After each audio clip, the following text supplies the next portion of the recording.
Hi friends, share market പറ്റിയുള്ള ഒരു പുതിയ വീഡിയോയിലേക്ക് എല്ലാവർക്കും സ്വാഗതം. ഇന്നത്തെ മാർക്കറ്റ് അപ്ഡേറ്റ്സ് നോക്കാം. ഇന്ന് നോക്കുകയാണെങ്കിൽ രാവിലെ ഒരു ഗ്യാപ്പ് ഡൗൺ ആയിട്ടാണ് ഇന്ത്യൻ മാർക്കറ്റ് ഓപ്പൺ ആയത്. പൊതുവെ ഗ്ലോബൽ മാർക്കറ്റ് നോക്കുകയാണെങ്കിലും ഡൗണിലായിരുന്നു നിന്നിട്ടുണ്ടായിരുന്നത്. SGX നിഫ്റ്റി ഒരു അത്യാവശ്യം ഒരു ഡൗണിലായിരുന്നു നിന്നിട്ടുണ്ടായിരുന്നത്. അതേ തുടർന്ന് ഇന്ത്യൻ മാർക്കറ്റ് ഇന്നും ഡൗൺ ആയിട്ടാണ് ഓപ്പൺ ആയത്. ഒരു 8751 മാർക്കറ്റ് ഓപ്പൺ ആയതിനു ശേഷം 9053 വരെ മാർക്കറ്റ് പോയി. ഇന്നത്തെ ലോ നോക്കുകയാണെങ്കിൽ 8821, 8992 മാർക്കറ്റ് ക്ലോസ് ആവുകയും ചെയ്തു. നോക്കുകയാണെങ്കിൽ പൊതുവെ ഒരു സൈഡ് വേ ആയിട്ടുള്ള മാർക്കറ്റായിരുന്നു നമ്മളിന്ന് കാണുന്നത്. അതായത് 8800 9050 ആ ഒരു റേഞ്ചിനുള്ളിലാണ് ഇന്നത്തെ മാർക്കറ്റ് മൊത്തം മൂവ് ചെയ്തുകൊണ്ടിരുന്നത്. ഇന്ന് നോക്കുകയാണെങ്കിൽ മാർക്കറ്റിൽ FMCG IT സെക്ടർ, ഈ ഒരു 2 സെക്ടർ ഒഴിച്ച് കഴിഞ്ഞ് ബാക്കിയെല്ലാം തന്നെ പോസിറ്റീവിലായിരുന്നു നിന്നിട്ടുണ്ടായിരുന്നത്. ഇന്ന് ഇന്ത്യൻ മാർക്കറ്റിനെ പിടിച്ചു നിർത്തിയ ഒരു പ്രധാന കാരണം എന്താണെന്ന് വെച്ച് കഴിഞ്ഞാൽ ഇന്നലെ ലോക്ക്ഡൗണിന് വേണ്ടി കൊണ്ടുവന്ന മാനദണ്ഡങ്ങളായിരുന്നു. അതിനകത്ത് നോക്കുകയാണെങ്കിൽ നമ്മൾ കണ്ടായിരുന്നു ഇൻഡസ്ട്രീസിനും അതുപോലെ തന്നെ ബിൽഡിംഗ് കൺസ്ട്രക്ഷൻ ഇവർക്കൊക്കെ ഏപ്രിൽ 20 ശേഷം വീണ്ടും അവരുടെ വർക്കുകൾ ബിസിനസ് ആരംഭിക്കാം എന്നുള്ളൊരു അനുമതി കൊടുത്തിട്ടുണ്ടായിരുന്നു. അപ്പോൾ അതുകൊണ്ട് തന്നെ അതൊരു പോസിറ്റീവ് ന്യൂസായിട്ടായിരുന്നു വന്നിട്ടുണ്ടായിരുന്നത്. ഈ ഒരു സെക്ടറിലുള്ള കമ്പനികളെല്ലാം തന്നെ അത് പോസിറ്റീവായിട്ടാണ് എടുത്തത്. അതുകൊണ്ട് തന്നെ നോക്കുകയാണെങ്കിൽ റിയാലിറ്റി മെറ്റൽ അതുപോലെ തന്നെ ഓട്ടോ സെക്ടർ, ഇങ്ങനത്തെ ഓരോ സെക്ടറിലുള്ള കമ്പനികൾ നോക്കുകയാണെങ്കിൽ നല്ലൊരു അപ് ട്രെൻഡിലായിരുന്നു നിന്നിട്ടുണ്ടായിരുന്നത്. അതുകൊണ്ട് തന്നെ അത് നിഫ്റ്റിയിൽ നോക്കുകയാണെങ്കിൽ പ്രതിഫലിച്ചു. അതുകൊണ്ട് തന്നെ നിഫ്റ്റി പയ്യെ അത് മുകളിലേക്ക് കൊണ്ടുവന്നായിരുന്നു. പിന്നെ നോക്കുകയാണെങ്കിൽ ഇന്ന് വീക്ക്ലി എക്സ്പയറി ആയിരുന്നു ഓപ്ഷൻ്റെ.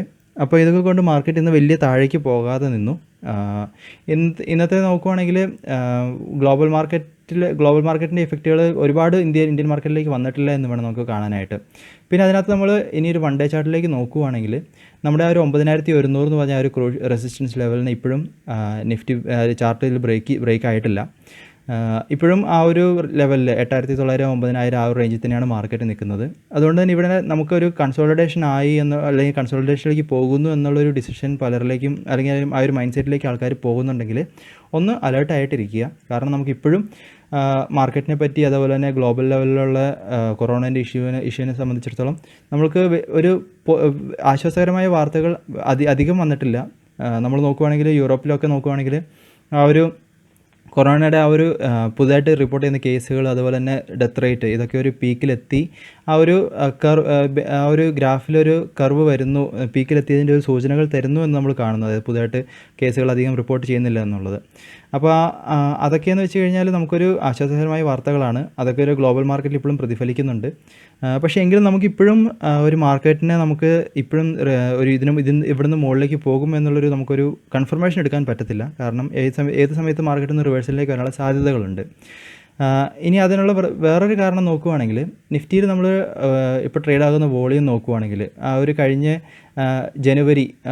ഡിസംബർ ജനുവരി ആ ഒരു സമയത്ത് ട്രേഡ് ആയിക്കൊണ്ടിരിക്കുന്ന വോളിയവും ഇപ്പോൾ ട്രേഡ് ആകുന്ന ആ ഒരു വോളിയം നോക്കുകയാണെങ്കിൽ വളരെ കുറവാണ് ആ ഒരു ജനുവരിയെ അപേക്ഷിച്ച് ഇപ്പോൾ നടന്നുകൊണ്ടിരിക്കുന്നത്. പിന്നെ ഈ ഒരു മാർക്കറ്റിൽ ഈ ഒരു ബൗൺസ് ബാക്ക് വന്നതിന് ശേഷം നോക്കുകയാണെങ്കിലും ഇപ്പോഴും ആ ഒരു വോളിയത്തിൽ കാര്യമായിട്ടുള്ള ഇൻക്രീസ് ഉണ്ടായിട്ടില്ല. അതുകൊണ്ട് തന്നെ ആൾക്കാർക്ക് ഈ ഒരു ബൗൺസ് ബാക്കിലുള്ള ഒരു കോൺഫിഡൻസ് ഇനിയും വന്നിട്ടില്ല എന്ന് വേണം നമ്മൾ കാണാനായിട്ട്. പിന്നെ അടുത്തായിട്ട് നോക്കുകയാണെങ്കിൽ നമ്മൾ കഴിഞ്ഞ ദിവസം അനലൈസ് ചെയ്ത ഡാറ്റയാണ് ഇത്. അതായത് ഓപ്ഷൻ്റെ മന്ത്ലി എക്സ്പയറി നോക്കുകയാണെങ്കിൽ നമ്മൾ കഴിഞ്ഞ ദിവസം നോക്കിയ ഡാറ്റയും ഇപ്പോഴത്തെ ഡാറ്റയും നോക്കുകയാണെങ്കിൽ പുട്ട് ഓപ്ഷനിലുണ്ടായ വർധനവും അതുപോലെ തന്നെ കോൾ ഓപ്ഷനിലുണ്ടായ വർധനവും നോക്കുകയാണെങ്കിൽ പുട്ട് ഓപ്ഷനിലാണ് കൂടുതൽ വർധനവ് കാണുന്നത്. അതായത് കൂടുതൽ ആൾക്കാർ ഇപ്പോഴും ഇൻട്രസ്റ്റ് കാണിക്കുന്നത് പുട്ട് ഓപ്ഷനിലാണ്. ആ ഒരു വർധനവ് തന്നെ നോക്കിയാൽ മനസ്സിലാവും. കാരണം കഴിഞ്ഞ ആ ഒരു 9-ാം തീയതിയാണെന്ന് തോന്നുന്നു അനലൈസ് ചെയ്ത ആ ഒരു ഡാറ്റയും ഈ ഒരാഴ്ചത്തെ ഡിഫറൻസ് എടുത്ത് നോക്കുകയാണെങ്കിൽ കൂടുതൽ ആൾക്കാരും പുട്ട് ഓപ്ഷനിലേക്കാണ് തന്നെയാണ് വന്നുകൊണ്ടിരിക്കുന്നത്. അതിനകത്ത് തന്നെ നോക്കുകയാണെങ്കിൽ ഇപ്പോഴും ആൾക്കാർ കൂടുതൽ ഇൻട്രസ്റ്റ് കാണിക്കുന്ന ആ ഒരു റേഞ്ചുകൾ നോക്കുകയാണെങ്കിൽ 8000 8500 അവിടെ ആ ഒരു റേഞ്ചിലാണ് കൂടുതൽ ആൾക്കാർ ഇൻട്രസ്റ്റ് കാണിക്കുന്നത്. 8000-ലാണ് കൂടുതൽ ഓപ്പൺ ഇൻട്രസ്റ്റ് ഇരിക്കുന്നത്. അതുപോലെ തന്നെ അതിനുശേഷം 8500, പിന്നെ അതിനുശേഷം നോക്കുകയാണെങ്കിൽ 7500, അപ്പം പിന്നെ അതിനുശേഷം 7000. ഈ ഓരോ റേഞ്ചുകളിൽ ഇപ്പോഴും കൂടുതൽ ആൾക്കാർ ഓപ്പൺ ഇൻട്രസ്റ്റ് വെക്കുന്നുണ്ട്. അതായത് ഈ ഒരു റേഞ്ചുകൾ നമ്മൾ കൂടുതലായിട്ട് കൺസിഡർ ചെയ്യണം. ഇപ്പോൾ ഇതിനകത്ത് നോക്കുകയാണെങ്കിൽ നമുക്ക് ഈ ഒരു 9000 എന്ന് പറഞ്ഞ റേഞ്ചിൽ 8500 എന്ന് പറയുമ്പോൾ അതൊരു സ്വാഭാവികമായിട്ട് തന്നെ നമുക്ക് നോക്കാം. അത് കാരണം അതൊരു 500 പോയിൻറ്റ്സിൻ്റെ ഡിഫറൻസ് നമുക്കൊരു ഈ ഒരു സാഹചര്യത്തിൽ സ്വാഭാവികം എന്ന് നമുക്ക് വേണമെങ്കിൽ അനുമാനിക്കാം. പക്ഷേ അതിന് താഴേക്ക് പോകുന്നത് 8000 7500 7000 ഈ ഒരു റേഞ്ചുകളിലേക്കൊക്കെ പോകുക എന്ന് പറയുമ്പോൾ തന്നെ ആ ഒരു മാർക്കറ്റ് വീണ്ടും നല്ലൊരു റിവേഴ്സലിലേക്ക് വരാനുള്ള സാധ്യതകളുണ്ടെന്നാണ് ഇത് കാണിക്കുന്നത്. ഇപ്പോൾ ഇത് നമ്മൾ ഇത് ഒന്ന് കാര്യമായിട്ടൊന്ന് ശ്രദ്ധിക്കുക. അപ്പോൾ ഈ ഡാറ്റകൾ നിങ്ങളും കണ്ടിന്യൂസ് ആയിട്ട് വാച്ച് ചെയ്തുകൊണ്ടിരിക്കുക. ആൾക്കാരുടെ മൈൻഡ് സെറ്റ് ഒരു പരിധിവരെ നമുക്ക് ഇതിൽ നിന്ന് മനസ്സിലാക്കാൻ സാധിക്കും. പിന്നെ പ്രധാനമായിട്ട് ശ്രദ്ധിക്കേണ്ട, അല്ലെങ്കിൽ മാർക്കറ്റിൽ ഇപ്പോഴും ഈ ഒരു ബൗൺസ് ബാക്കിന് കാരണമായിട്ട് എല്ലാവരും എടുക്കുന്ന പിന്നെ ഒരു റിവേഴ്സലിന് ഉണ്ടാകാൻ സാധ്യതകളുണ്ട്, താഴേക്ക് വരാനുള്ള സാധ്യതകളുണ്ട് എന്നുള്ളതിന് ഒരു ബേസിസ് ആയിട്ട് എല്ലാവരും എടുക്കുന്നതെന്ന് വെച്ച് കഴിഞ്ഞാൽ 2008 ആ മാർക്കറ്റ് ക്രാഷിൻ്റെ ഒരു ഡാറ്റയാണ്. ആ ഒരു ഹിസ്റ്റോറിക്കൽ ഡാറ്റ വെച്ചിട്ടുള്ള അനാലിസിസ് ആണ് അടുത്തത് കാരണമായിട്ട് എടുക്കുന്നത്. അപ്പോൾ നമ്മൾ ആ ഡാറ്റ നോക്കുകയാണെങ്കിൽ നമുക്ക് കാണാൻ സാധിക്കും 2008 ആ ഒരു ക്രാഷിന് ശേഷം മാർക്കറ്റ് ഏകദേശം ഒരു 2008 ഒക്ടോബറിൽ നല്ലൊരു 2008 ഒക്ടോബറിലായിരുന്നു അതിൻ്റെ ഒരു ബോട്ടം റീച്ച് ആയത്. അതിനുശേഷം നോക്കുകയാണെങ്കിൽ മാർക്കറ്റ് ഒന്ന് ബൗൺസ് ബാക്ക് ഉണ്ടായി. പിന്നീട് അത്യാവശ്യം ഒരു ഏകദേശം ഒരു 500 പോയിൻറ്റ്സിൻ്റെ 500-600 പോയിൻറ്റ്സിൻ്റെ ഒരു ബൗൺസ് ബാക്ക് ഉണ്ടായതിന് ശേഷം ഏകദേശം 1000 പോയിൻറ്റ്സിൻ്റെ ബൗൺസ് ബാക്ക് ഉണ്ടായിരുന്നു. അതിനുശേഷം നോക്കുകയാണെങ്കിൽ വീണ്ടും മാർക്കറ്റ് താഴേക്ക് വന്നിട്ടുണ്ടായിരുന്നു. അപ്പം ഇങ്ങനത്തെ ഒരു കണ്ടിന്യൂസ് ആയിട്ടുള്ള ഒരു 2-3 ബൗൺസ് ബാക്കിന് ശേഷമാണ് മാർക്കറ്റ് വീണ്ടും മുകളിലേക്ക് ഒരു കൺഫർമേഷൻ കൊടുത്ത് പോകാൻ ആരംഭിച്ചത്. അപ്പോൾ ഈ ഒരു 1000 പോയിൻറ്റ്സിൻ്റെ ഡിഫറൻസ് ഇവിടെ ഈ ഒരു നോക്കുകയാണെങ്കിൽ ഏകദേശം ഒരു 1000 പോയിൻറ്റ്സിൻ്റെ ഡിഫറൻസ് നമുക്കിവിടെ പറയാം.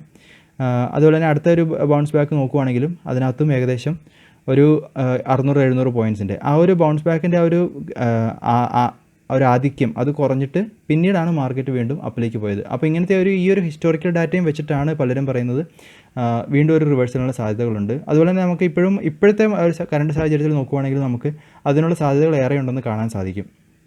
കാരണം നമുക്ക് ഇപ്പോഴും കൊറോണയെ സംബന്ധിച്ചിടത്തോളം ഒരു മരുന്ന് കണ്ടുപിടിച്ചെന്നുള്ള വാർത്ത ഇനിയും വന്നിട്ടില്ല. അതുപോലെ തന്നെ ഈ ഒരു ഗ്ലോബൽ ലെവലിലുണ്ടായിട്ടുള്ള ഇമ്പാക്റ്റുകൾ, അതുപോലെ തന്നെ ഇന്ത്യൻ മാർക്കറ്റിലെ ഏർണിങ്സിലുണ്ടായ ഇമ്പാക്റ്റുകൾ, ഇതൊന്നും നമുക്ക് ഇനിയും നമ്മുടെ കയ്യിൽ കിട്ടിയിട്ടില്ല. അതുകൊണ്ട് തന്നെ ആ ഒരു മാർക്കറ്റിലുണ്ടാകുന്ന ഗ്രോത്തും ഇനി ഗ്രോത്ത് വന്നാൽ തന്നെ അതൊരു സ്ലോവറായിട്ടുള്ള ഗ്രോത്ത് ആവാനുള്ള സാധ്യതകളാണ് ഏറെയും കാണുന്നത്. ഇനി അടുത്തായിട്ട് നമ്മൾ ഇന്നത്തെ ഗ്ലോബൽ മാർക്കറ്റ് നോക്കുകയാണെങ്കിൽ യൂറോപ്യൻ മാർക്കറ്റിൽ ഒരു മൈൽഡായിട്ടുള്ളൊരു പോസിറ്റീവാണ് കാണുന്നത്. പ്രത്യേകിച്ച് ആ ഒരു കൊറോണയുടെ ന്യൂസുകളാണ് ഗ്ലോബൽ മാർക്കറ്റ് യൂറോപ്യൻ മാർക്കറ്റിൽ ഇപ്പോൾ പ്രതിഫലിച്ചുകൊണ്ടിരിക്കുന്നത്. പിന്നെ ഏഷ്യൻ മാർക്കറ്റ് നോക്കുകയാണെങ്കിൽ ഒരു മിക്സഡ് മാർക്കറ്റാണ് ഇപ്പോൾ നമ്മൾ കാണുന്നത്. പിന്നെ അടുത്തായിട്ട് നോക്കുകയാണെങ്കിൽ ഗോൾഡിൻ്റെ പ്രൈസ് വീണ്ടും കൂടിയിരിക്കുകയാണ്. അതായത് കൂടുതൽ ആൾക്കാർ ഇൻവെസ്റ്റ്മെൻറ്റ് ഇപ്പോഴും ഗോൾഡിലാണ് ഫോക്കസ് ചെയ്യുന്നതെന്ന് കാണുന്നു. അതുകൊണ്ട് തന്നെ എല്ലാവരും ഒരു 50,000 ഗോൾഡ് പ്രൈസ് ടച്ച് ചെയ്യും എന്നുള്ള ഒരു പ്രഡിക്ഷനൊക്കെ ഇപ്പോൾ നടത്തിക്കൊണ്ടിരിക്കുന്നുണ്ട്. ഇനി ഇൻസ്റ്റിറ്റ്യൂഷൻ ആക്ടിവിറ്റി നോക്കുകയാണെങ്കിൽ FIIയിൽ നോക്കുകയാണെങ്കിൽ ഇന്നലെ ഒരു നെറ്റ് പർച്ചേസാണ് നമ്മൾ കാണുന്നത് 1300 കോടിയുടെ. അതുപോലെ തന്നെ DII നോക്കുകയാണെങ്കിൽ കണ്ടിന്യൂസ് ആയിട്ട് 4ാം ദിവസവും ഒരു നെറ്റ് വിത്ഡ്രോവലാണ് കാണുന്നത് 1000 കോടിൻ്റെ. അപ്പം നമുക്കിപ്പോഴും നോക്കുകയാണെങ്കിൽ FIIയിൽ ഈ ഒരു മാസം ഇപ്പോൾ ഒരു മാസം ഏകദേശം പകുതിയോളമായി. അപ്പോഴും മാർക്കറ്റിൽ മൊത്തമായിട്ട് വന്ന ഇൻവെസ്റ്റ്മെൻറ്റ് നോക്കുകയാണെങ്കിൽ 1400 കോടി 1460 കോടിയാണ് ഇപ്പോൾ മാർക്കറ്റിൽ ആകെ വന്നിരിക്കുന്നത്. അപ്പോൾ നമ്മൾ ഇതൊക്കെ ഒന്ന് കൺസിഡർ ചെയ്യുക. അതുകൊണ്ട് തന്നെ നമ്മൾ മാർക്കറ്റിലേക്ക് ഇറങ്ങുമ്പം ഈ ഒരു സമയത്ത് മാർക്കറ്റിലേക്ക് ഇറങ്ങുമ്പോഴും ഒന്ന് കോഷ്യസ് ആയിട്ടിരിക്കുക. ഒരു സിപ്പ് മെത്തേഡിലുള്ള ഇൻവെസ്റ്റ്മെൻറ്റ് തന്നെ പോയിക്കൊണ്ടിരിക്കുക. അതും നല്ല വാല്യൂ ഉള്ള കമ്പനികളിൽ തന്നെ ഫോക്കസ് ചെയ്ത് പോവുക. പിന്നെ അതുപോലെ തന്നെ ബാങ്കിങ് സെക്ടറുകൾ നിങ്ങൾ നോക്കുകയാണെങ്കിലും അവിടെയും ഒരു നല്ല വാല്യൂ ഉള്ള കമ്പനികളിൽ, അതായത് ഒരു ടോപ്പ് 4-5 അതിനുള്ളിൽ തന്നെ നിങ്ങളുടെ ഒരു ഫോക്കസ് നിർത്താൻ ശ്രദ്ധിക്കുക. അപ്പം ഇതൊക്കെയാണ് ഇപ്പോൾ നമ്മൾ പ്രധാനമായിട്ട് ശ്രദ്ധിക്കേണ്ട കാര്യങ്ങൾ. ഇനി ഇന്നത്തെ മാർക്കറ്റ് അപ്ഡേറ്റ്സുകൾ നോക്കുകയാണെങ്കിൽ ഒന്നാമതായിട്ട് നോക്കുകയാണെങ്കിൽ ഇന്ന് ഇന്ത്യൻ രൂപയുടെ മൂല്യം അത് ഡോളറായിട്ട് കമ്പയർ ചെയ്യുമ്പം റെക്കോർഡ് ലോയിലേക്കാണ് പോയത്. 76 രൂപ 86 പൈസ അതിലാണിപ്പം രൂപയുടെ മൂല്യം നിൽക്കുന്നത്. നല്ലൊരു കുറവാണ് വന്നിട്ടുണ്ടായിരുന്നത്. പക്ഷേ അത് ഇന്ന് ഇന്ത്യൻ മാർക്കറ്റിൽ അത് പ്രതിഫലിച്ചിട്ടില്ല എന്ന് വേണം കാണാനായിട്ട്. ഇത്രയും രൂപയുടെ മൂല്യം കുറഞ്ഞെങ്കിലും അത് സാധാരണഗതിയിൽ ഇന്ത്യയുടെ മൂല്യം കുറയുമ്പം IT അപ്പാവുകയും ബാക്കിയുള്ള സെക്ടറുകൾ ഡൗൺ ആവുകയാണ് വേണ്ടത്. പക്ഷേ അതിന്ന് പ്രതിഫലിച്ചിട്ടില്ല എന്ന് വേണം കാണാനായിട്ട്. പക്ഷേ ഇതിൻ്റെ ഒരു ഇമ്പാക്റ്റുകൾ നമുക്ക് വരും ദിവസങ്ങളിൽ ഉണ്ടാകാൻ സാധ്യതകളുണ്ട്. പിന്നെ അടുത്തതെന്ന് വെച്ച് കഴിഞ്ഞാൽ ഗോൾഡ്മാൻ സാക്സ് അവർ ഇന്ത്യയുടെ റിക്കവറി അത് വളരെ ഡിലേ ആയിട്ടുള്ള സ്ലോ ആയിട്ടുള്ളൊരു റിക്കവറി ആകാനാണ് സാധ്യത എന്നാണ് അവർ പ്രെഡിക്റ്റ് ചെയ്യുന്നത്. പിന്നെ അടുത്തതെന്ന് വെച്ച് കഴിഞ്ഞാൽ NTPCയെ സംബന്ധിച്ചിടത്തോളം ഒരു പോസിറ്റീവ് ന്യൂസ് എന്ന് വെച്ച് കഴിഞ്ഞാൽ അവർക്ക് ഇന്ന് ഷെയർ പ്രൈസ് വീണ്ടും അപ്പായിട്ടുണ്ടായിരുന്നു. അതിനകത്ത് തന്നെ നോക്കുകയാണെങ്കിൽ 26 അനലിസ്റ്റ്, അതായത് 27-26 പേരും ഈ ഒരു സ്റ്റോക്കിനെ റെക്കമെൻഡ് ചെയ്യുന്നുണ്ട് ബൈ ആയിട്ട്. അതുപോലെ തന്നെ സെൽ ഓപ്ഷൻ ആരും ഇതുവരെ റെക്കമെൻഡ് ചെയ്തിട്ടില്ല. നമ്മളിതിനെ ഈ സ്റ്റോക്കിനെ സംബന്ധിച്ചിടത്തോളം കുറേ പോസിറ്റീവ് ന്യൂസുകൾ കഴിഞ്ഞ ദിവസങ്ങളിൽ കണ്ടിട്ടുണ്ടായിരുന്നു. അതുപോലെ തന്നെ ആ ഒരു സ്റ്റോക്ക് വീണ്ടും റിക്കവറായി വന്നുകൊണ്ടിരിക്കുകയാണ്. അതുകൊണ്ട് തന്നെ നിങ്ങൾ സ്റ്റോക്കിനെ ഒന്ന് അനലൈസ് ചെയ്യുക. പിന്നെ അടുത്തത് ന്യൂസ് എന്ന് വെച്ച് കഴിഞ്ഞാൽ ഇൻഡുസിൻഡ് ബാങ്കിനെ സംബന്ധിച്ചിടത്തോളം ആ സ്റ്റോക്കിൻ്റെ പ്രൈസ് വീണ്ടും ഇൻക്രീസ് ആയിരുന്നു. കാരണം എന്താണെന്ന് വെച്ച് കഴിഞ്ഞാൽ ഗോൾഡ്മാൻ സാക്സ് അതിനകത്ത് അവരുടെ സ്റ്റേക്കുകൾ അക്വയർ ചെയ്തിട്ടുണ്ടായിരുന്നു. ഏകദേശം 41 ലക്ഷം ഷെയർസ് അവർ അക്വയർ ചെയ്തിട്ടുണ്ടായിരുന്നു ഗോൾഡ്മാൻ സാക്സ്. അപ്പോൾ അത് ഇവർക്കൊരു പോസിറ്റീവ് ന്യൂസ് ആയിരുന്നു. അടുത്തായിട്ട് നോക്കുകയാണെങ്കിൽ L&T നമ്മൾ കുറേ ദിവസങ്ങളായിട്ട് കാണുന്നു. ഇന്നും അവർ വീണ്ടും പുതുതായിട്ടൊരു ഓർഡർ കിട്ടി അവരുടെ അവർക്ക് വുഹാൻ എഞ്ചിനീയറിംഗിൽ നിന്നിട്ട് ഒരു ഹെവി എഞ്ചിനീയറിംഗ് അവരുടെ ആ ഒരു സെക്ടറിന് ഒരു പ്രൊജക്റ്റ് കിട്ടി എന്നുള്ളൊരു ന്യൂസ് വന്നിട്ടുണ്ടായിരുന്നു. അപ്പോൾ അവർ കണ്ടിന്യൂസ് ആയിട്ട് അവരുടെ ഓരോ വിങ്ങുകൾ പുതിയ പ്രൊജക്റ്റുകൾ പിടിക്കുന്നു. അപ്പോൾ അത് തീർച്ചയായിട്ടും അവർക്കൊരു പോസിറ്റീവ് ന്യൂസാണ്. ഈ സ്റ്റോക്ക് നിങ്ങൾ കണ്ടിന്യൂസ് ആയിട്ട് വാച്ച് ചെയ്തുകൊണ്ടിരിക്കുക. അടുത്തായിട്ട് നോക്കുകയാണെങ്കിൽ വിപ്രോയുടെ നമ്മൾ ഇന്നലെ റിസൾട്ട്സ് കണ്ടിരുന്നു. ആ ഒരു റിസൾട്ടിലുണ്ടായ ഒരു ഡിക്ലൈൻ കാരണം, അതായത് 5.3% ഡിക്ലൈൻ ഉണ്ടായിരുന്നു. അതുകൊണ്ട് തന്നെ ആ ഒരു ഷെയർ പ്രൈസ് ഇന്ന് ഡൗൺ ആയി. അതുപോലെ തന്നെ ഇന്ന് നോക്കുകയാണെങ്കിൽ TCSൻ്റെ ക്വാർട്ടർലി റിസൾട്ട്സ് ഇന്ന് അവർ പബ്ലിഷ് ചെയ്യും. അപ്പം നിങ്ങൾ ഈ ഒരു ഷെയർ കൈവച്ചിട്ടുണ്ടെങ്കിൽ അല്ലെങ്കിൽ വാങ്ങാൻ ആഗ്രഹിക്കുന്നുണ്ടെങ്കിൽ ഇന്ന് വരുന്ന ആ ഒരു റിസൾട്ട്സ് വാച്ച് ചെയ്യുക. തീർച്ചയായിട്ടും ഈ ഒരു സമയത്ത് നോക്കുകയാണെങ്കിൽ IT സെക്ടറുകളുടെ റിസൾട്ട്സ് നോക്കുകയാണെങ്കിലും അതിലും ഒരു ഡൗൺ ആകാനാണ് സാധ്യതകൾ. അവരുടെ ഒരു ബിസിനസ് ഇപ്പോൾ കണ്ടിന്യൂ ആവുന്നുണ്ടെങ്കിലും ഈ ഒരു സമയത്ത് അവർ വർക്ക് ഫ്രം ഹോം ഒക്കെ കൊടുത്ത് ആ ഒരു ബിസിനസ് റൺ ആവുന്നുണ്ടെങ്കിലും ഇനി അത് ഡൗണിലേക്ക് വരാനുള്ള സാധ്യതകളുണ്ട്. കാരണം ഇപ്പോൾ മെയിൻ IT ബിസിനസ്സുകളെ സംബന്ധിച്ചിടത്തോളം യൂറോപ്പ്, US ഈ ഒരു ഭാഗത്തു നിന്നാണ് മെയിൻ ബിസിനസ്സുകൾ വരുന്നത്. അപ്പോൾ ആ ഒരു യൂറോപ്പിലും US ഉണ്ടായ ഒരു ബിസിനസ് ഇമ്പാക്റ്റുകൾ കാരണം ക്ലയൻറ്റ് സൈഡുകൾ നോക്കുകയാണെങ്കിലും പ്രൊജക്റ്റുകളൊക്കെ റണ്ണാകുന്നതും അതുപോലെ തന്നെ അവിടെ ഒരു റാം ഡൗണുകളൊക്കെ ഉണ്ടാകാനുള്ള സാധ്യതകൾ ഏറെയാണ്. അതുകൊണ്ട് തന്നെ തീർച്ചയായിട്ടും ഇത് IT കമ്പനികളുടെ ബിസിനസ്സിൽ അഫക്റ്റ് ആകും. അതുപോലെ തന്നെ ഫിനാൻഷ്യൽസിലും ഇഫക്റ്റ് ആകാനുള്ള സാധ്യതകളുണ്ട്. അതുകൊണ്ട് തന്നെ നിങ്ങൾ ഈ ഒരു സെക്ടറുകളിലുള്ള കമ്പനികളിലൊന്ന് വാച്ച് ചെയ്യുക. ഇവിടെയും നല്ല കമ്പനികളിൽ, അതായത് ടോപ്പ് 3-4 കമ്പനികളിൽ നിങ്ങളുടെ ഒരു ഇൻവെസ്റ്റ്മെൻറ്റ് കോൺസെൻട്രേറ്റ് ചെയ്യുക. പിന്നെ അടുത്തതെന്ന് വെച്ച് കഴിഞ്ഞാൽ വോഡാഫോണിനെ സംബന്ധിച്ചിടത്തോളം ഒരു പോസിറ്റീവ് ന്യൂസ് എന്ന് വെച്ച് കഴിഞ്ഞാൽ കമ്പനി വീണ്ടും ആ ഒരു കമ്പനിയിലേക്ക് വീണ്ടും ഒരു എമൗണ്ട് ഇൻവെസ്റ്റ് ചെയ്യുന്നു. അതായത് ഏകദേശം 200-225 മില്യൻ്റെ ഒരു ഇൻവെസ്റ്റ്മെൻറ്റ് നടത്തുന്നു. അതായത് അവരുടെ ആ ഒരു ബിസിനസ് റണ്ണാകാൻ വേണ്ടിയിട്ടും പിന്നെ അതുപോലെ തന്നെ ഓപ്പറേഷണൽ നീഡ്സൊക്കെ മീറ്റ് ചെയ്യാനായിട്ട് വീണ്ടും ഒരു ഇൻവെസ്റ്റ്മെൻറ്റ് കൊണ്ടുവരുന്നു എന്നുള്ളൊരു ന്യൂസ് വന്നിട്ടുണ്ടായിരുന്നു. സോ ഇതൊക്കെയാണ് ഇന്നത്തെ പ്രധാന അപ്ഡേറ്റുകൾ. അപ്പോൾ നിങ്ങളുടെ ഒരു അനാലിസിസിനെയൊക്കെ ഈ ഒരു ഡാറ്റകൾ വെച്ചിട്ട് കൂടുതലായിട്ടൊന്ന് അനലൈസ് ചെയ്തിട്ട് അതിന് ബേസ് ചെയ്തിട്ടുള്ളൊരു ഡിസിഷനിലേക്ക് പോവുക മാർക്കറ്റിൽ. അതുപോലെ തന്നെ ഇപ്പം മാർക്കറ്റിൽ ഇപ്പോഴും ചാടിക്കറിയുള്ള ഒരു ഇൻവെസ്റ്റ്മെൻറ്റ്, ലംസമായിട്ടുള്ള ഇൻവെസ്റ്റ്മെൻറ്റൊക്കെ ഒന്ന് അവോയ്ഡ് ചെയ്യുക. നന്നായിട്ട് വാച്ച് ചെയ്ത് നല്ല സ്റ്റോക്കുകളിൽ മാത്രമുള്ള ഒരു ഇൻവെസ്റ്റ്മെൻറ്റിൽ ഇപ്പോഴും ഒതുങ്ങി നിൽക്കുന്നതാണ് നല്ലത്. നമുക്ക് മാർക്കറ്റിൽ ഒരു കൺഫർമേഷൻ കിട്ടിയതിന് ശേഷം നല്ലൊരു പൊസിഷനിലേക്ക് പോകുന്നതാണ് നല്ലത്. കാരണം മാർക്കറ്റ് എന്തായാലും ഒരു സ്ലോ ആയിട്ടുള്ള റിക്കവറിക്കാനുള്ള സാധ്യതകളാണ് ഇനി കൂടുതലായിട്ടും കാണുന്നത്.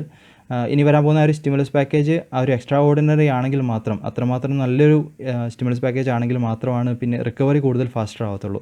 അതല്ല എങ്കിൽ വീണ്ടും നമുക്ക് സ്ലോവർ ആയിട്ടുള്ള ഒരു റിക്കവറി തന്നെയായിരിക്കും. അതുകൊണ്ട് തന്നെ നിങ്ങൾക്ക് ഓപ്പർച്യൂണിറ്റികൾ മിസ്സാകും എന്നാരും ഭയപ്പെടേണ്ട.